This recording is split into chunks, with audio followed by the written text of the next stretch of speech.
tardes, mis hermanos de la iglesia. Todos juntos nos reunimos en esta tarde en el nombre del Señor para adorarle, para alabarle, porque queremos seguir también escuchando su palabra. Y en esta tarde tenemos ese tiempo de estudio bíblico, pero también tenemos ese precioso tiempo de poder cantarle alabanzas al Señor y también orar juntos al Señor en esta tarde.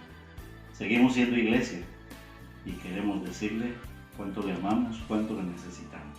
Su palabra dice en el Salmo número 30, dice que cantemos al Señor nuestro Dios, nosotros sus santos, dice así la palabra, y que celebremos la memoria de su santidad, porque Él es santo, 3 veces santo. Santo el Padre, santo el Hijo, santo el Espíritu de nuestro Dios. Y nos ha llamado a ser santos, porque Él nos ha santificado. Y santos quiere decir cada día más lejos del pecado, porque el pecado es lo que nos separa de Él, pero Cristo vino a morir por nosotros en la cruz del Calvario, para tomar todo nuestro pecado, la culpabilidad, y así purificar nuestras vidas por medio del arrepentimiento y la confesión, y devolver a nuestro Dios por medio de Jesús. Por eso, cantad a Jehová, vosotros sus santos, y celebrad la memoria de su santidad, porque por un momento será su ira, pero su favor dura toda la vida, dice la palabra. Por la noche durará el lloro, y a la mañana vendrá la alegría. Este salmo precioso, el Salmo 30, que termina diciendo con un versículo muy tremendo y poderoso que dice: has cambiado mi lamento en un gozo, me quitaste la ropa áspera y me has vestido de alegría. Por tanto a ti cantaré, gloria mía, y no estaré callado. Señor Dios mío, te alabaré para siempre. Señor, inclinamos nuestro rostro a ti y queremos orar, Señor. Queremos encomendar en esta tarde este culto, Señor, de alabanza, este culto de adoración, Señor. Este culto de estudio bíblico también, Señor. Queremos pedirte que nos bendigas, Señor, de principio a fin, por amor a tu nombre y por tu misericordia, como hemos leído en este Salmo número 30. Porque queremos, Señor, cada día estar más cerca de ti, Señor. Y te damos las gracias porque has hecho todo posible por medio de Jesús. Bendice, Señor, cada coro, bendice cada cántico, bendice, Señor, cada palabra, cada intención. Bendice, Señor, la predicación de tu palabra por medio del estudio bíblico. Toda tu iglesia te alaba. Y la palabra de hoy en esta tarde, predicada, enseñada por nuestro hermano Jesús, Señor.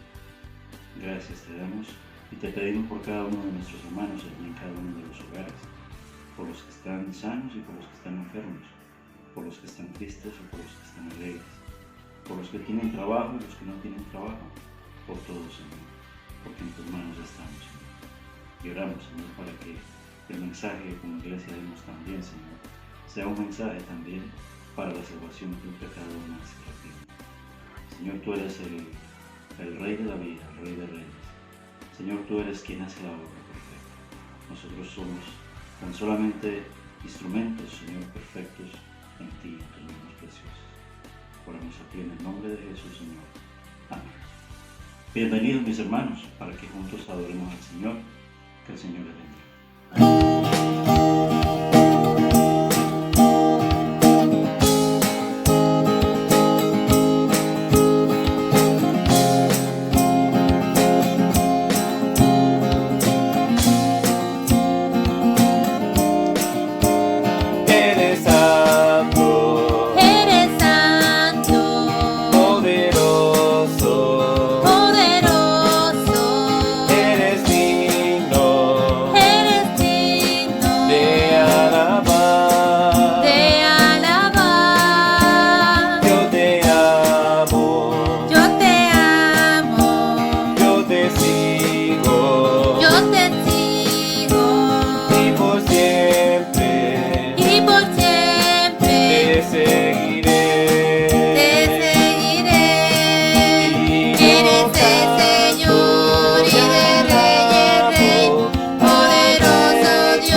siempre nos habla de ti, eres alfa, omega.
al estar ante ti, adorando frente al mar de cristal, entre la multitud, en asombro allí me habré de postrar y mi canto iré a millones proclamándote Rey, y mi voz oirás entre las multitudes cantar.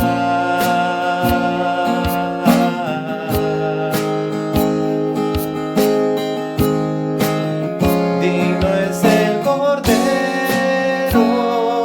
de Dios, el que fue inmolado en la cruz, digno de la honra y el poder, la sabiduría suya es, y al que está en el trono sea el honor. Santo, santo, santo es el Señor, reina por los siglos con poder. Todo lo que existe es por Él.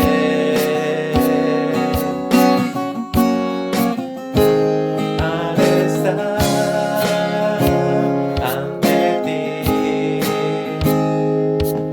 adorando frente al mar de cristal, entre la multitud, en asombro allí me habré de postrar y mi canto iré a millones proclamándote Rey, y mi voz oirás entre las multitudes cantar.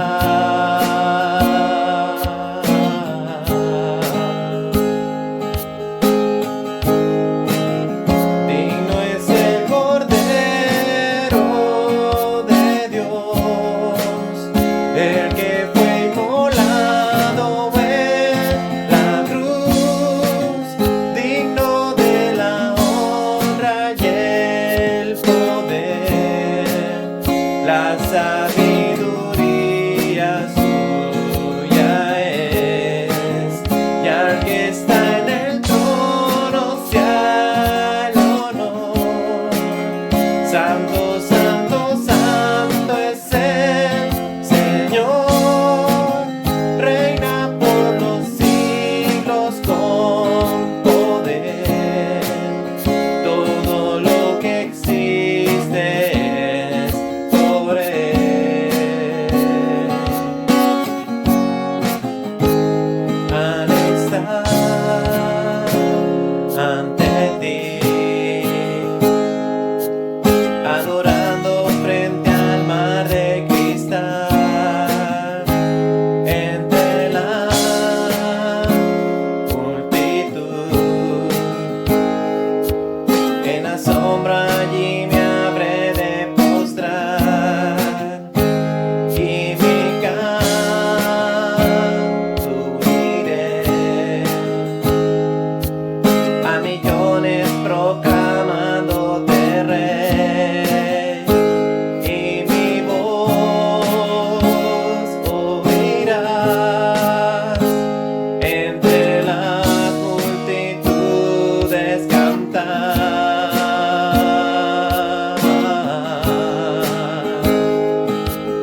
está en el trono sea el honor. Santo, santo, santo es el Señor, digno de la gloria y el poder. Todo lo que existe es por Él. Todo lo que existe es por Él.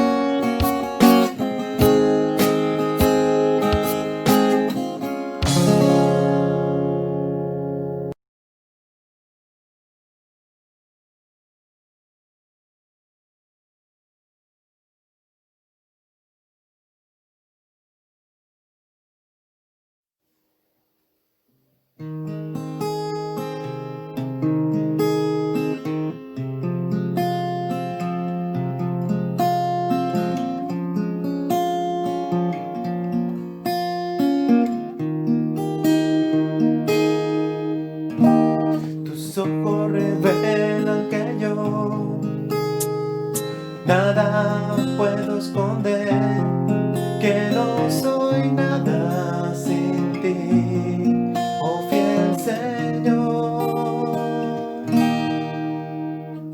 Todo lo sabes de mí, cuando miras el corazón, todo lo puedes ver muy dentro de mí.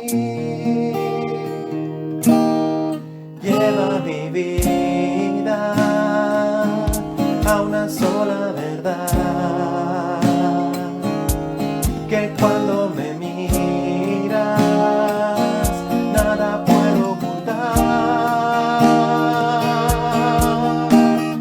Sé que es tu fidelidad que lleva mi vida más allá de lo que puedo imaginar. Sé que no puedo negar que tu mirada puesta en mí me llena de tu paz. Tus ojos revelan que yo nada puedo esconder, que no soy nada sin ti, oh fiel Señor. Todo lo sabes de mí, cuando miras el corazón, todo lo puedes ver muy dentro de mí. Lleva mi vida a una sola verdad, que cuando me miras nada puedo ocultar. Sé que es tu fidelidad que lleva mi vida más allá de lo que puedo imaginar. Sé que no puedo negar que tu mirada puesta en mí me llena de tu paz. Sé que es tu fidelidad que lleva mi vida más allá de lo que puedo imaginar. Sé que no puedo negar que tu mirada puesta en mí me llena de tu paz, que tu mirada puesta en mí me llena de tu paz.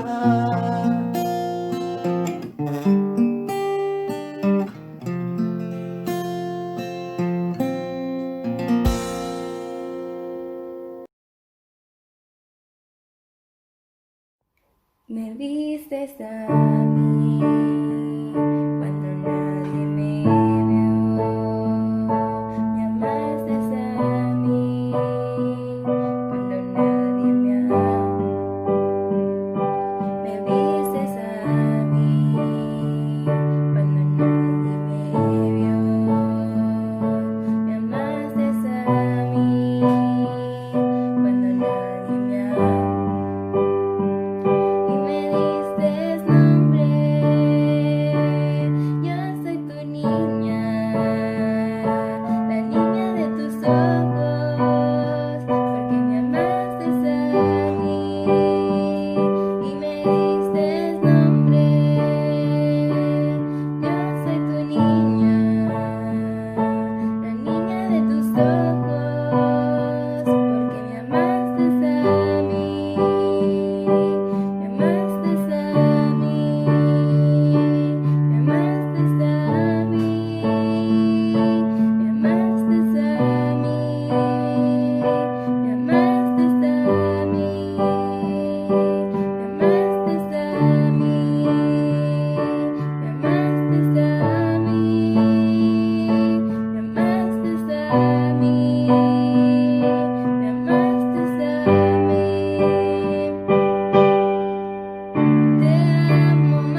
Muy buenas tardes, hermanos de ISEA, que el Señor les bendiga. Vamos a empezar este tiempo de estudio bíblico. Vamos a empezar a estudiar lo que habíamos dejado hasta el momento. Estamos hablando acerca de la disciplina bíblica y como siempre vamos a hacer un pequeño resumen rápido para que todos aquellos que no hayan podido escucharla pues puedan tener una noción de lo que vamos a hablar hoy en esta tarde. Así que vamos a abrir nuestras Biblias en el libro de Hebreos capítulo 12, versículos del 5 al 11.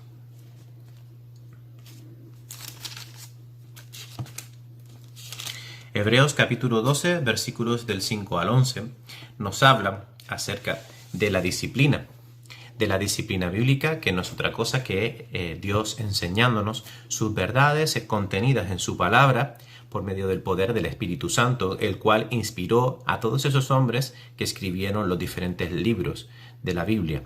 Es a través del poder del Espíritu Santo que Dios obra en nosotros, disciplinándonos, enseñándonos las verdades bíblicas, y esta disciplina es aceptada por nosotros de manera voluntaria. Es decir, cuando nosotros aceptamos a Cristo, nuestro Señor y Salvador Jesucristo, como Señor de nuestras vidas, estamos aceptando que el Señor nos discipule, que el Señor nos discipline, de tal manera que debemos de obedecer. No existe creyente que no quiera aceptar disciplina bíblica, porque entonces estamos cayendo en una contradicción. El versículo 7 del libro de Hebreos capítulo 12 dice: si soportáis la disciplina, Dios os trata como a hijos, porque ¿qué hijo es aquel a quien el Padre no disciplina? Y sigue hablando el versículo 8: pero si se os deja sin disciplina, de la cual todos han sido participantes, entonces sois bastardos y no hijos. Por lo tanto, no hay hijo de Dios que no acepte la disciplina de Dios. Que el Señor le instruya, que el Señor le enseñe, que el Señor lo capacite, que el Señor le ayude a transformar su viejo hombre en la nueva criatura que nos hemos convertido al aceptar el sacrificio de la cruz del Calvario de nuestro Señor Jesucristo. Dicho esto, recordemos que la disciplina bíblica está ramificada en dos lugares. El primero es la disciplina preventiva y el segundo es la disciplina correctiva. Recordemos que la disciplina preventiva es toda aquella que se centra en la enseñanza, en la instrucción, en la exhortación, en la repetición, en la memorización, en la reflexión de la palabra, en el estudio bíblico, en el discipulado, todo ese gran campo. Y luego está la disciplina correctiva, que se trata de corregir mediante procesos de corrección disciplinaria local al hermano o hermana que está caminando torcido o que no camina correctamente en los caminos del Señor. Recordemos también que la disciplina se enseña bajo el marco del amor de Cristo, bajo el marco de la cruz del Calvario, ese amor sin igual. Y ese amor sin igual no es un amor permisivo que permite que, pues que yo soy así y me tenéis que querer así. No, porque Dios no nos está llamando a conformarnos, sino que a que nos superemos y que seamos cada día más semejantes a su imagen y semejanza. Por lo tanto, no cabe el conformismo, no cabe la tolerancia a ciertas actitudes y formas de ser de las personas que vayan contrarias a la palabra de Dios. Y todos somos diferentes, hermanos, y todos tenemos caracteres complejos y cada uno a nuestra manera, pero eso no implica que no nos tengamos que esforzar en ser más como Cristo. No ser más como el pastor o el anciano o el diácono o el hermano fulanito, menganito o la hermana. No, se trata de ser cada día más como Cristo. Esa es la meta del cristiano. Y esa disciplina, hermanos, muchas veces no nos gusta, no nos causa alegría, pero ¿qué disciplina causa alegría a ningún hijo cuando recibe instrucciones de sus padres? Al principio es causa de tristeza, dice la palabra de Dios en Hebreos, pero luego causa gozo, porque es así como funciona la disciplina del padre. Cuando el hijo no entiende por qué hay que hacer las cosas de una manera, no nos gusta, pero cuando vemos el resultado nos alegramos y nos llenamos de gozo y alegría, porque vemos que verdaderamente Dios quiere lo mejor para nosotros y por esa razón nos disciplina. La disciplina no debe de ser menospreciada y debe de ser ejercida bajo un marco de sumisión y bajo un marco de humildad. Si no es ese marco, amor, humildad y sumisión, es muy difícil ser disciplinado. Recordemos también que la disciplina tiene que ejercerse en todos los ámbitos de la vida de una persona, de un creyente. En el caso de la disciplina bíblica, en el campo, en el área personal, en el área familiar, en el área social y también en la iglesia. La iglesia es otra área del creyente, necesaria, por eso la mencionamos. Y ahí donde nos habíamos quedado, habíamos dividido la disciplina en la iglesia en dos lugares, en dos sitios, en dos partes, perdón. La primera era por qué era necesaria la disciplina en la iglesia, y veíamos los 3 puntos centrales: por la santidad de Dios, porque Él es la autoridad y así lo manda, y por causa del pecado. Y vimos en la segunda parte las 7 responsabilidades de la iglesia con respecto a los propósitos de la disciplina. Y ahora nos toca ver la segunda parte, que es la que contiene los 5 propósitos de la disciplina de la iglesia en la iglesia. Entonces, vamos a empezar aquí donde lo habíamos dejado y vamos a proseguir ya de una manera más pausada después de esta introducción breve, y vamos a buscar en nuestras Biblias el libro de Mateo, capítulo 5. Vamos a buscar en nuestras Biblias, abrir nuestras Biblias en el Evangelio de Mateo, capítulo 5, y vamos a buscar el versículo 16.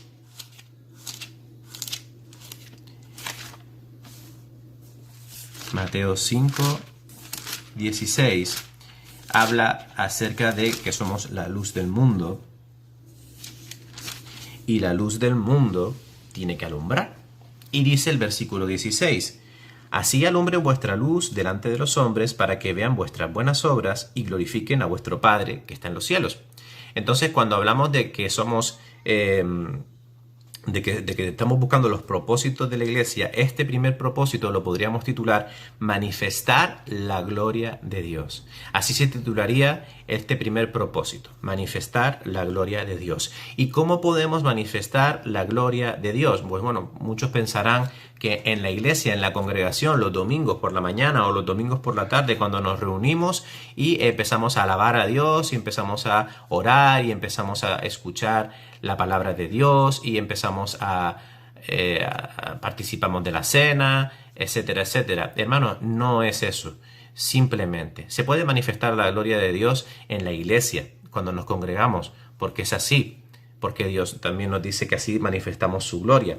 Pero lo que está aquí ejerciendo, o el contexto de esta palabra, es con respecto al mundo perdido, es decir, con todos aquellos que no han creído aún en Cristo Jesús. Dice la Nueva Traducción Viviente en otro formato de escritura: de la misma manera, dejen que sus buenas acciones brillen a la vista de todos. Cuando habla de todos, habla de creyentes y no creyentes, para que todos alaben a su Padre Celestial. Fíjense que en este aspecto, nuestras obras, nuestra forma de comportarnos, nuestra conducta en el trabajo, nuestra educación a la hora de ir a comprar a la panadería, o nuestra forma de relacionarnos con los padres de nuestros hijos, con los padres de los amigos de nuestros hijos, me refiero, o con los maestros de nuestros hijos, eso marca mucho en muchos aspectos que seamos sal y luz de este mundo. Si nuestras obras brillan, es decir, si viven en nosotros, si las personas que hablan con nosotros son capaces de ver a Cristo en nuestra forma de hablar, en nuestra forma de actuar, en nuestra forma de ejercer con nuestros hijos, en la forma de relacionarnos, en nuestra educación, en nuestra honradez, en nuestra honorabilidad, entonces estamos cumpliendo lo que la palabra dice, para que todos alaben y glorifiquen a Dios. Porque se van a hacer una pregunta, van a decir: esta persona no es normal, esta persona es diferente, esta persona actúa de una manera honrada, única, espectacularmente asombrosa en estos tiempos que corren. Hoy en día no es normal que te den mal el cambio en la caja de un supermercado y tú les digas: oye, mira, que me has devuelto mal el cambio. Eso no es normal. No es normal verle caérsele la cartera a una señora en la calle y recogérsela y ella no se ha dado cuenta, pero tú se la recoges y se la llevas y la persigues hasta una calle más allá y se la entregas: mire, señora, que se le ha caído esta cartera. No es normal. Y todas esas actitudes, entre otras muchas que podemos pensar, son las que manifiestan la gloria de Dios. Y todas esas manifestaciones tienen que ver con una disciplina que hemos recibido previamente en nuestras vidas, en la iglesia y en nuestros hogares. Y esa disciplina nos habla, nos quiere hablar acerca de que tenemos que tener una actitud, una conducta que agrade a Dios, una actitud que demuestre que Cristo vive en nosotros, que hay algo más aparte de un interés físico en nuestras vidas. Nosotros tenemos el interés espiritual de agradar al Padre y de llevar las buenas nuevas de salvación a los que no creen.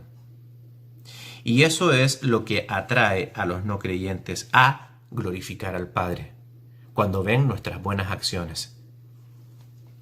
Entonces, nuestras buenas acciones deben de ser y deben de recordarnos que esa es la forma en la que glorificamos a Dios, en la que manifestamos la gloria a Dios. Es importante que lo tengamos siempre en mente, porque qué triste, ¿verdad?, sería un creyente que dice palabrotas en el trabajo, o que insulta al conductor que va delante de él porque no está haciendo bien la circulación en la carretera, o que se va con prostitutas, o que bebe y se droga, o que se hace piercings o tatuajes, tantas cosas que a Dios no le agrada, pero que a veces los creyentes hacen. ¿Y por qué lo hacen? Pues porque no son conscientes de que no están manifestando la gloria de Dios, y que hay un Dios que nos vigila, que nos mira, y que en su día nos juzgará por las obras que hayamos hecho. Por lo tanto, hermanos, si hay pecado en la iglesia y este es tolerado, también estamos vinculando el santo nombre de nuestro Dios y no le estamos glorificando. Por lo tanto, la gloria de Dios hay que manifestarla de una manera santa, que es nuestro segundo propósito: mostrar a la iglesia de Dios de una manera santificada. ¿Por qué? Porque es la novia del Rey de Reyes, porque es la que se va a casar con nuestro Señor Jesucristo. Y Dios no quiere una iglesia sucia. Dios no quiere una iglesia mancillada por el pecado. Dios sabe que no tiene una iglesia perfecta, pero Dios sabe que es su iglesia y no la quiere de cualquier manera, y la quiere esforzada en la santificación. Vamos a 2 de Samuel, capítulo 12, versículo 14. Vamos a buscar en nuestra Biblia 2 de Samuel. 2 de Samuel, capítulo 12, versículo 14.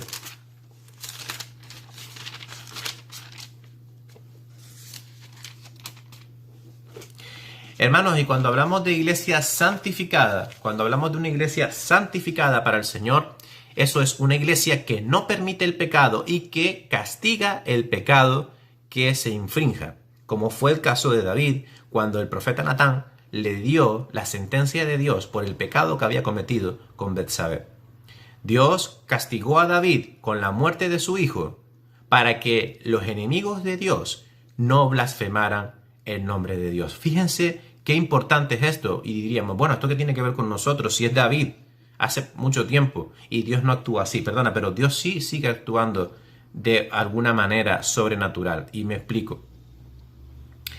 Imagínense que, yo qué sé, que por ejemplo, voy a mi trabajo, hablo mal, digo palabrotas y miro indecentemente a mi compañera de trabajo, y que calumnio a mi compañero de trabajo que no me gusta, que no me cae bien, y todo el que me escucha va a decir, bueno, Jesús es cristiano, va a una iglesia evangélica aquí en Arrecife y se comporta de esta manera. No tiene nada de especial este chico, no tiene nada de especial este hombre, porque no marca ninguna diferencia, es como todos los demás, no es diferente a como somos nosotros. Vaya Dios de pacotilla, eso es una religión absurda, Dios no existe, y empezarían a divagar y a hablar de cosas así. Eso es blasfemar contra el nombre de Dios, y eso por mi culpa, que he ejercido mal mi santidad. Y esto es lo que le pasó a David. Y como Dios no quiere eso, Dios actúa y castiga a David y disciplina a David de esta manera. Porque en la iglesia de Dios la santidad tiene que estar patente y no se puede permitir ni un poquito de pecado. Porque un poquito de pecado leuda toda la masa, dice la palabra de Dios. Hay que tener mucho cuidado. Hay que tener mucha disciplina. La iglesia de Dios no puede permitirse el lujo de mostrarse al mundo sin santidad. Porque desde que dejemos de mostrar la santidad en la iglesia, se va a permitir todo. Y son todas las locuras que estamos viendo hoy en día de iglesias homosexuales, de la nueva prosperidad, de la cosecha mundial, etcétera, etcétera, etcétera. La iglesia tiene que mantenerse de una manera santa. Y mira, y esto no solo pasó en el Antiguo Testamento, también tenemos ejemplos del Nuevo, como es el caso del hombre inmoral en Corintio. Recordemos que allí se hizo un proceso disciplinario a una persona que había cometido una falta y no se dejó impugne a esa persona porque la necesidad era necesario, imperaba grandemente la necesidad de que la iglesia siguiera siendo santificada. Y eso es una demostración de que con el pecado, tolerancia cero, mis hermanos. Con el pecado, la tolerancia es cero. Recordemos eso porque es fundamental, crucial, para que nosotros podamos mostrarnos como una iglesia santa en el Señor. Hemos visto dos propósitos, vamos a ver el tercero. El tercero es promover un crecimiento sano. Vamos a buscar en nuestras Biblias el libro de Efesios capítulo 4. Efesios capítulo 4, versículos 14 al 16. Son unos versículos muy conocidos que encontramos en la palabra. Efesios capítulo 4, versículo del 14 al 16.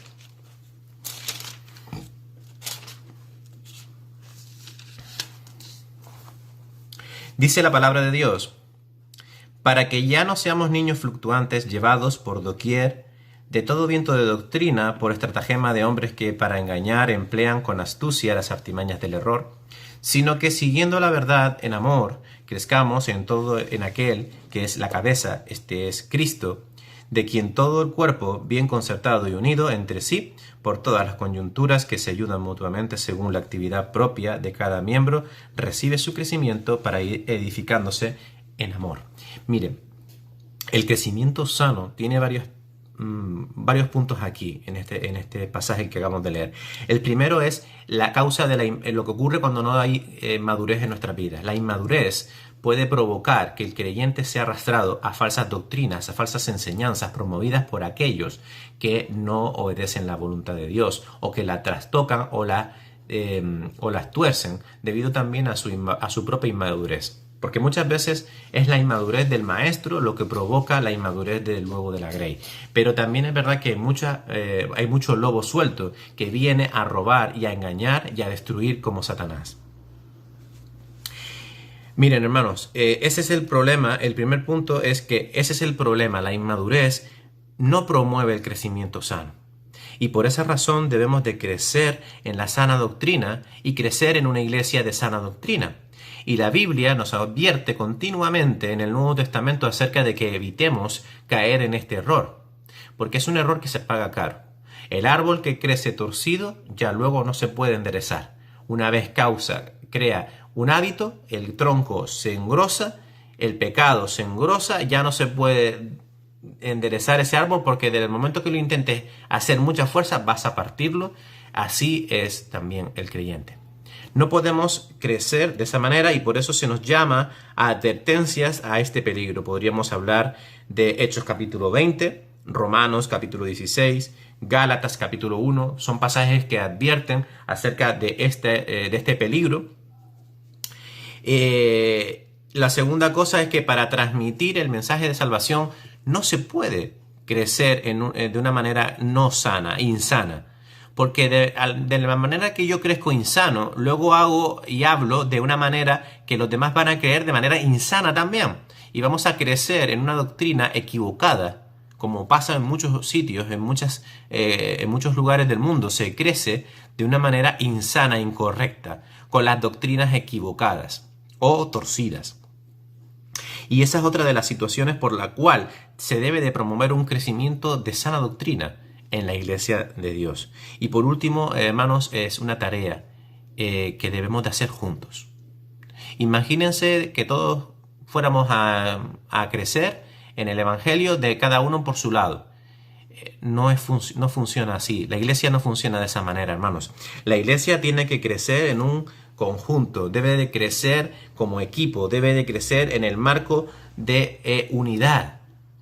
Y eso solo ocurre cuando los hermanos crecen en armonía juntos, estudiando juntos la palabra de Dios, y por eso nos congregamos, y por eso tenemos discipulados, y por eso tenemos escuela bíblica, y por eso tenemos culto de oración y estudio bíblico, y es la manera en la que el Señor nos llama a crecer. Y lo dice la palabra de Dios, hermanos, no lo dice el pastor de la Iglesia Cristiana Evangélica de Arrecife, no lo dice el anciano, no lo dice fulanito, menganito, lo dice Dios. Dice en el versículo 16, de quien todo el cuerpo bien concertado y unido entre sí. Concertado y unido significa que todos vamos a una, que formamos una piña, que somos un equipo y que no trabajamos unilateralmente. Eso no es bíblico. Tercer propósito es la capacitación para ser útil. Ya no solamente es crecer de una manera sana, se trata de crecer de una manera sana y para utilidad. ¿De qué me sirve tener todo el conocimiento si no tengo amor? De nada sirvo. Si yo no practico y si yo no ejerzo lo que aprendo, no me sirve. La utilidad. Y si no aprendo, tampoco soy útil. Es decir, que todo va ligado. Necesitamos prepararnos. Necesitamos prepararnos a través de las enseñanzas, a través de los cursos de discipulado, a través de los estudios bíblicos que nos imparten en la iglesia. Y vuelvo y repito, no se hace de manera unilateral. Bueno, pues como hay que instruirse, voy a cursar unos estudios de teología de San Quintín de no sé dónde, de la Frontera, donde allí me van a dar un curso completo gratis. Y no, hermanos, hagamos las cosas de una manera sensata, sana y madura. Tenemos que crecer juntos como iglesia y tenemos que crecer en una palabra inspirada, completa e inerrante. Y eso solo se consigue en el marco de la unidad y en el formato de la iglesia local. Vamos a buscar un versículo muy usado y muy conocido, segunda de Timoteo, capítulo 3, versículos 16 y 17. Conocemos todos este pasaje y conocemos lo que dice. Quizás a veces no entendemos o no interiorizamos bien lo que dice, pero sí sabemos lo que dice, y sabemos que dice que toda la escritura, es inspirada por Dios y útil para enseñar, para redarguir, para corregir, para instruir en justicia, a fin de que el hombre de Dios sea perfecto, enteramente preparado para toda buena obra. Una palabra, como digo, inspirada, completa e inerrante, capaz de preparar a cualquiera que desea ejercitarse en la piedad y de corregir a todo aquel que va desencaminado. En este marco poderoso de la palabra de Dios, la iglesia debe de utilizar la espada para poder crecer, para poder ser útiles al 100% para el servicio para Dios. De ahí los discipulados, de ahí los estudios bíblicos, de ahí las series de predicaciones, de ahí todo, hermanos, porque no es un invento de la iglesia local, no es un invento del anciano ni del pastor. Es necesario, es algo que es crucial, es algo importante, ser instruidos, ser discipulados en la palabra de Dios. Imagínense que cada uno estudia a su manera y cada uno lee la Biblia a su manera, sin ningún tipo de base ni fundamento. Eso trae mucha confusión y al final lo que acaba es en división, y eso no es correcto. Por lo tanto, la iglesia debe de crecer, grandes, pequeños, niños, jóvenes, adultos, mayores, no importa la edad. Todos debemos de crecer juntos y debemos de crecer en la madurez espiritual. No todos somos iguales de maduros, pero todos debemos de crecer juntos. Y el que es más maduro, ayudar al que es menos maduro. Y de esa manera crecer juntos, como dice la palabra de Dios, conyuntados y unidos en el mismo Señor Jesucristo. Y hermanos, por último y para terminar, el último propósito, el quinto que hablo hoy, es el de restaurar al descarriado. Ese es el propósito real de la disciplina, de poder encauzar a aquel que se equivoca. La disciplina fue creada para aquellos que erraban en el camino. La disciplina fue puesta por Dios precisamente por eso, porque caímos en el pecado y cada cual hacía lo que bien le parecía. Y por esa razón vino el Señor Jesucristo. Y por esa razón la iglesia es instruida y discipulada. Y por esa razón estos hombres escribieron estas letras, escribieron estos libros de manera inspiradas por Dios para que nosotros pudiéramos coger la Biblia y poder estudiarla y escudriñarla y practicarla. Es importante, pero esto también tiene que ver con el desarrollo de la iglesia. Y si un hermano ha sorprendido en falta, los que son más maduros deben de restaurarlo. Y ahora vamos a ver la manera. Pero antes vamos a buscar Gálatas capítulo 6, versículo 1 y versículo 2. Gálatas 6, versículo 1 y versículo 2. La palabra dice así: hermanos, si alguno fuere sorprendido en alguna falta, vosotros que sois espirituales, restauradle con espíritu de mansedumbre, considerándote a ti mismo, no sea que tú también seas tentado. Sobrellevad los unos las cargas de los otros y cumplir así la ley de Dios. Ese es el fundamento de la disciplina. No es para castigar y echar y vete, no te quiero aquí. No, se trata de eso, se trata de corregir, se trata de instruir, se trata de amor. Se trata de enseñar con amor, en el marco del amor, como decía al principio, porque nuestra aspiración como iglesia al ejercer la disciplina es que todos podamos llegar a la perfecta unidad y a la perfecta estatura de nuestro Señor y Salvador Jesucristo. Teniendo como punto de partida el amor en la cruz del Calvario, el llamamiento a la restauración del hermano caído tiene un proceso ejecutor que hay que seguir con cuidado. En primer lugar, son los hermanos maduros en la fe, los encargados de hablar, es decir, de exhortar, de aconsejar, de instruir a aquel que se ha descarriado. ¿Por qué? Porque estos son los que están, en teoría, andando en el Espíritu, con constancia. Los maduros en fe son los que andan en el Espíritu constantemente, y eso provoca que se ejerza la voluntad de Dios en las vidas de sus hermanos que están llevando fruto, el fruto del Espíritu. Por lo tanto, están llenos del Espíritu de Dios. Por lo tanto, ellos son los encargados, los que más llevan la responsabilidad, la carga de hablar, de exhortar, de aconsejar, de instruir. Y es por la razón por la que ellos son los instrumentos para actuar en lo que se refiere a la disciplina, en lo que se refiere a la restauración del hermano caído. En segundo lugar, hay que llevar un proceso de actuación que se encuentra registrado en Mateo 18, que no lo vamos a ver ahora, lo vamos a ver más adelante, pero lo he resumido en 3 puntos.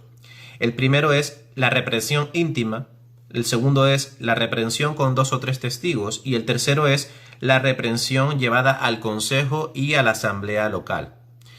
No lo vamos a ver ahora porque es un tema de más adelante, pero los nombro para que sepan que, aparte de que los hermanos más maduros son los que ejercen la restauración hacia el hermano caído, también hay que hacer el proceso registrado en Mateo 18.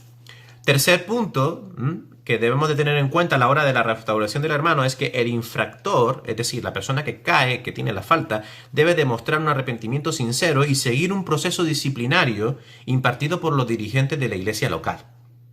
Y obviamente esto es bíblico, ¿vale? Y no se va a pedir ni se va a exigir nada que no esté dentro de la Biblia a aquel que ha sido sorprendido en una falta o que ha faltado al Señor en lo que sea.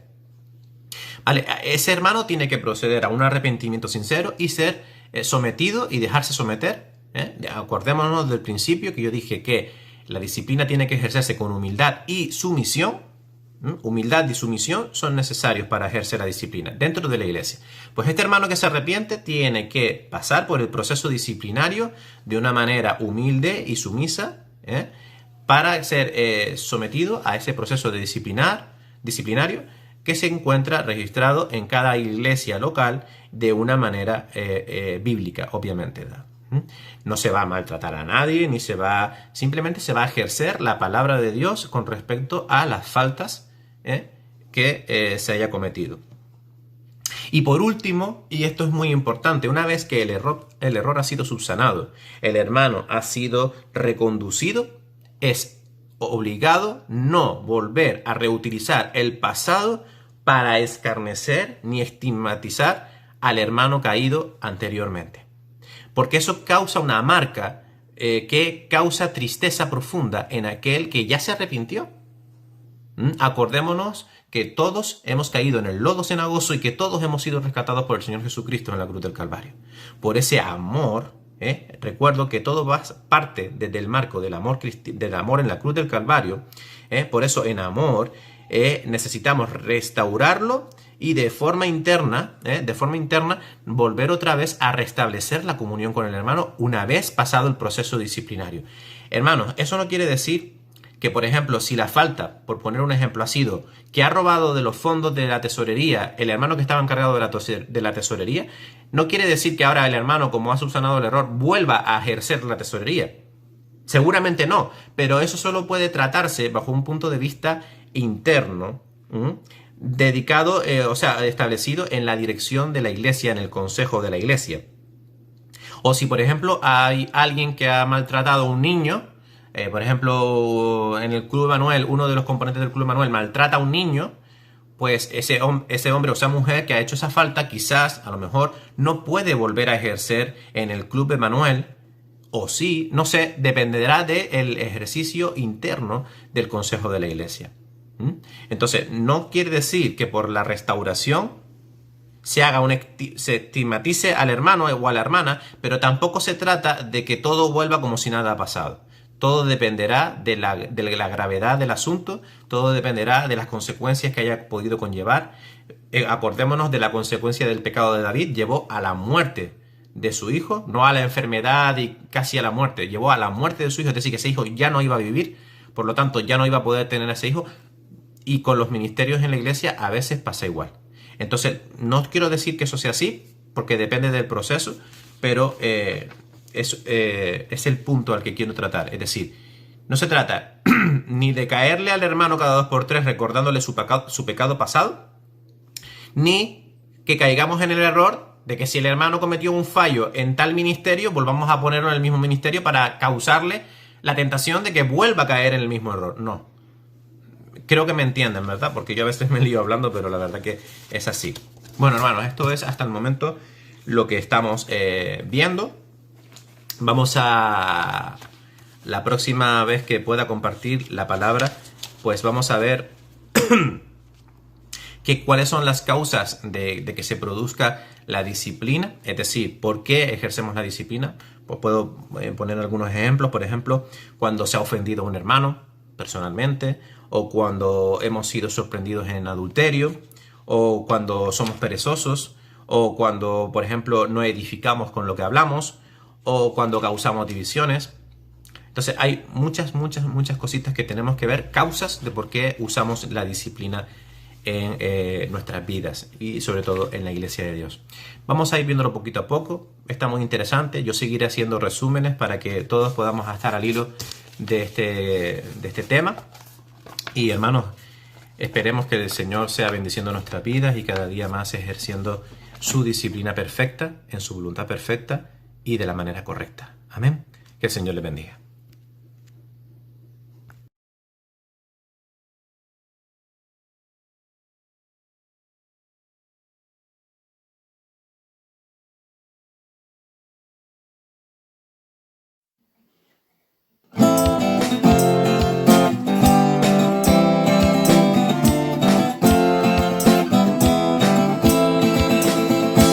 Jesucristo es tan grande, no hay otro como Él. Es el Dios de lo imposible y todo lo puede hacer.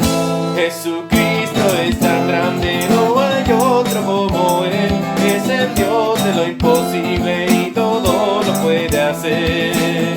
Yo soy tu Dios y te amo. ¿Cómo me voy a olvidar yo de ti? En mis manos te llevo clavado y mi sangre por ti he derramado. ¿Cómo me voy a olvidar yo de ti? dejaré ni te abandonaré, contigo yo estaré hasta el fin. No te dejaré ni te abandonaré, contigo yo estaré hasta el fin. Jesucristo es tan grande, no hay otro como Él, es el Dios de lo imposible y todo lo puede hacer. Jesucristo es tan grande, no hay otro como Él, es el Dios de lo imposible y todo lo puede hacer. Yo soy tu Dios y te amo, ¿cómo me voy a olvidar yo de ti? Si en mis manos te llevo clavado y mi sangre por ti he derramado, ¿cómo me voy a olvidar yo de ti? No te dejaré ni te abandonaré, contigo yo estaré hasta el fin. No te dejaré ni te abandonaré, contigo yo estaré hasta el fin. Hermanos, queremos dar gracias al Señor porque en esta tarde hemos podido alabarle juntos. Hemos podido cantar por amor a su nombre. Hemos podido cantarle al Señor y adorarle porque su presencia ha estado y estará con nosotros por su amor, por su misericordia, por su fidelidad. Y también queremos dar gracias porque Él nos da la oportunidad y nos permite poder abrir su palabra y ser enseñada, ser predicada para crecimiento y asimismo honrarle de gran manera y testificar de Él en la iglesia. Como dice el Salmo 30 que leíamos al principio, le hemos cantado juntos nosotros sus santos porque Él nos ha santificado y hemos celebrado la memoria de su santidad porque el Santo de Israel, el que es 3 veces santo, Padre, Hijo y Espíritu Santo, está con nosotros por la gracia y por la misericordia. Y por un momento será su ira, como dice, pero su favor dura toda la vida. Padre, te queremos dar muchas gracias porque hemos podido, Señor, en esta tarde, como iglesia, alabarte juntos. Padre Celestial, en el nombre de Jesús, te damos muchísimas gracias. Y te pedimos, Señor, que nos sigas reuniendo, que nos sigas congregando, porque tú eres, Señor, el que hace que nosotros vayamos a la iglesia, así sea por estos medios. Te pedimos por cada uno de los hermanos, desde el más pequeño hasta el más grande. Te pedimos por cada una de sus necesidades, pero asimismo te damos las gracias porque sabemos que tú suples. Te pedimos que cuides mucho la iglesia, Señor, en estos tiempos tan difíciles y que avives tu obra aún en medio de los tiempos. Todo te lo pedimos, Señor, en el nombre de Jesús. Amén.